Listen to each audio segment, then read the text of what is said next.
Good morning, all of you. We will start our today class, chapter number 4, materials, matters and non-matters. Okay, इस chapter को आगे हम continue करेंगे.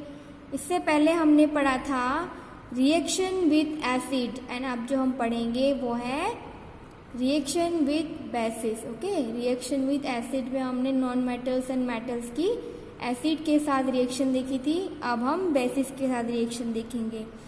Activity 4.7. Prepare a fresh solution of sodium hydroxide in a test tube by dissolving 3 to 4 pellets of it in 5 ml of water. Drop a piece of aluminium foil into it. Bring a burning matchstick near the mouth of the test tube. Observe carefully. Activity 4.7 में क्या करना है?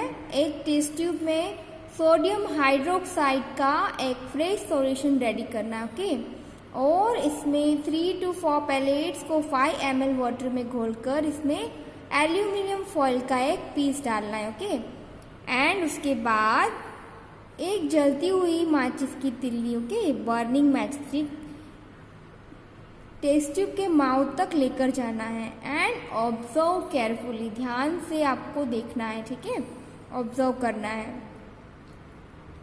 What does the pop sound indicate? मतलब जो pop sound है वो क्या indicate करता है?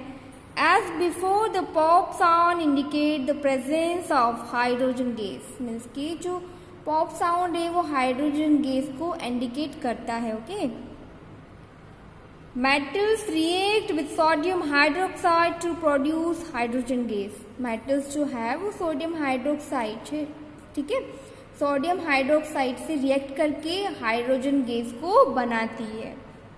Reaction of non metals with bases are complex. Bases के साथ नॉन मेटल्स की रिएक्शन क्या हो जाती है? कॉम्प्लेक्स हो जाती है, मीन्स कि जटिल हो जाती है. नेक्स्ट जो है वो डिस्प्लेसमेंट रिएक्शन होती है. डिस्प्लेसमेंट रिएक्शन मीन्स जब कोई स्ट्रॉन्ग चीज किसी वीक चीज को रिप्लेस कर देती है, मीन्स ये बदल देती है, तो क्या होता है? उसे क्या कहेंगे? Displacement reaction. Okay, recall the activity of the reaction between copper sulphate and iron that you perform in class 7th. Let us observe some more reaction of that kind. Copper sulphate and iron के साथ reaction हमने class 7th में पढ़ा था. Okay, यहाँ पर कुछ और भी रिएक्शंस हैं. Activity 4.8. Take 500 ml beakers and label them A, B, C, D and E. आपको क्या लेना है? 5 बीकर लेना है 100 ml वाला एंड लेबल करना है A, B, C, D and E. And take about 50 ml of water in each beaker. आपको एक एक बीकर में 50 ml वाटर फिल करना है, जैसे कि फिगर 4.6 में दिखाया गया है पिक्चर ए में.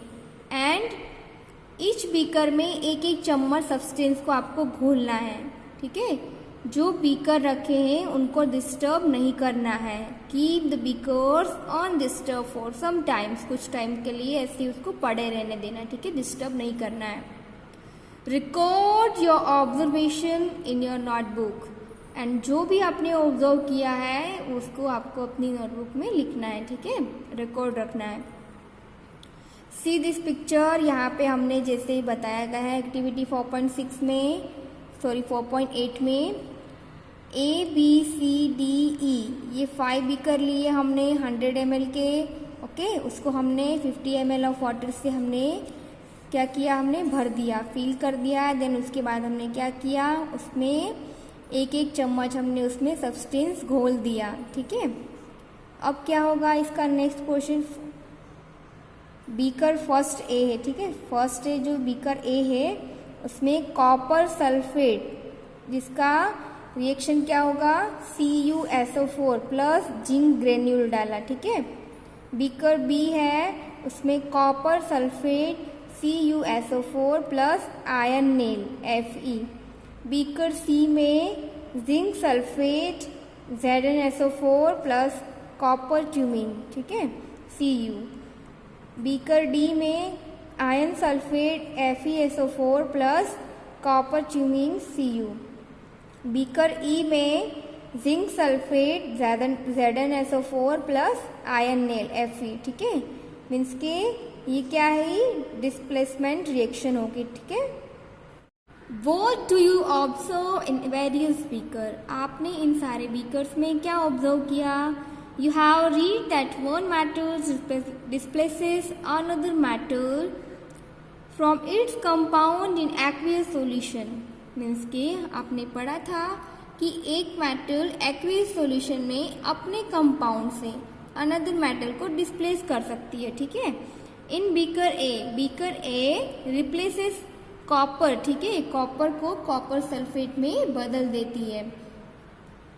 That is why the blue colour of copper sulphate disappears. Means कि कॉपर सल्फेट का ब्लू कलर क्यों गायब हो जाता है? And a powdery red mass of copper is deposited at the bottom of the beaker. And क्या होता है, बीकर के बॉटम पर कॉपर का पाउडर रेड मास जमा हो जाता है। यहाँ पे आपको रिएक्शन दे रखी है। The reaction can be represented as follows. Copper sulphate okay blue colour का था, CuSO4 प्लस जिंक के साथ उसने रिएक्शन किया तो क्या हुआ, जिंक सल्फेट। ठीक है, तो जिंक सल्फेट ZnSO4 कलरलेस हो गया है एंड प्लस कॉपर जो है, ठीक है, वो क्या हो गया, पाउडरी फॉर्म में रेड मास। ठीक है, वो बीकर के बॉटम में जमा हो जाता है। Okay, you can write down the reaction taking place in beaker be in similar manner. Same इसी तरीके से आपको बीकर बी की भी रिएक्शन आपको लिखना है। Okay, there could have been displacement of zinc by copper in beaker C and by iron in beaker E. Similarly, iron could be displaced by copper in beaker D. Means कि beaker C में copper के through and beaker E में ion के through displacement हो सकता है। Similarly beaker D में copper ion को डिस्प्लेस करता है। Okay, Since we do not see any change beaker C, we can infer that copper is not able to replace zinc from zinc sulfate. But why? When zinc can replace copper in beaker A, why cannot copper replace zinc in beaker C?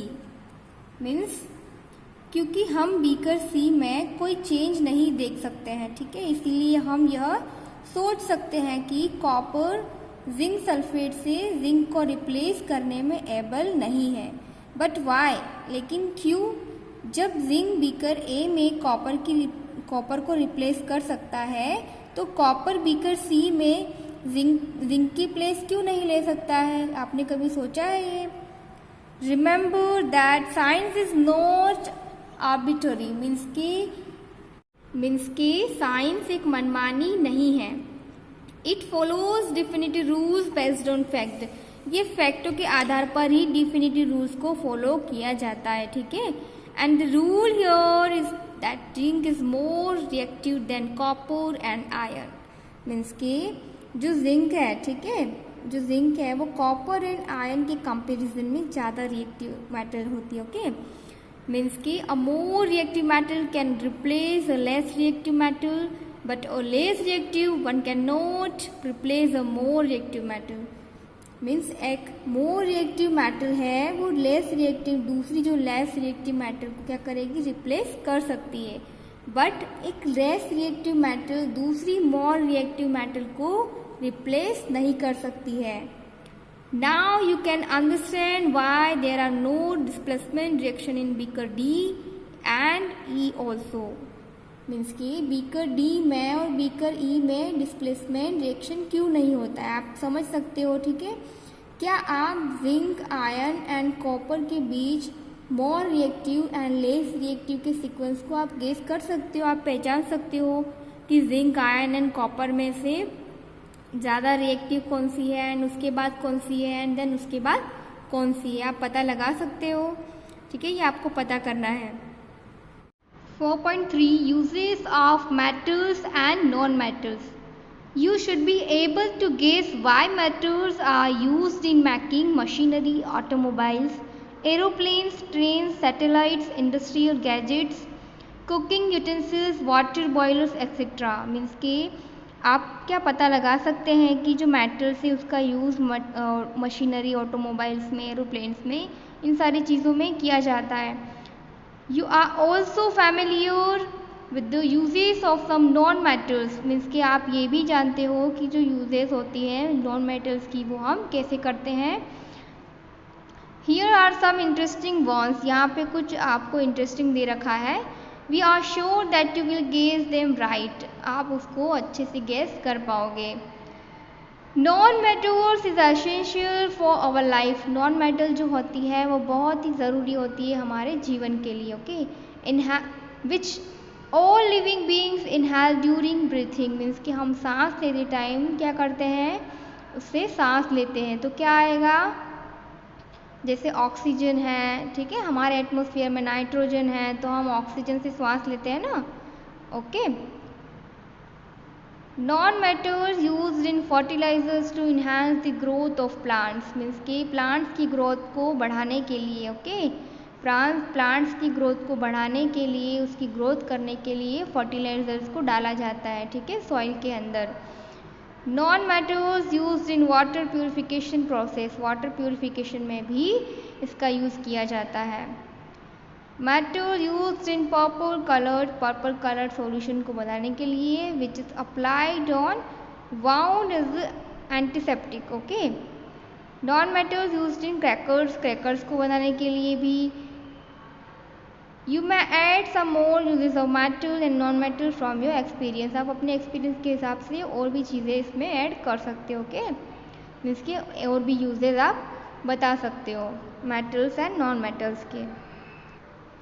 Now your fourth chapter, materials, metals and non-metals, completed. Okay.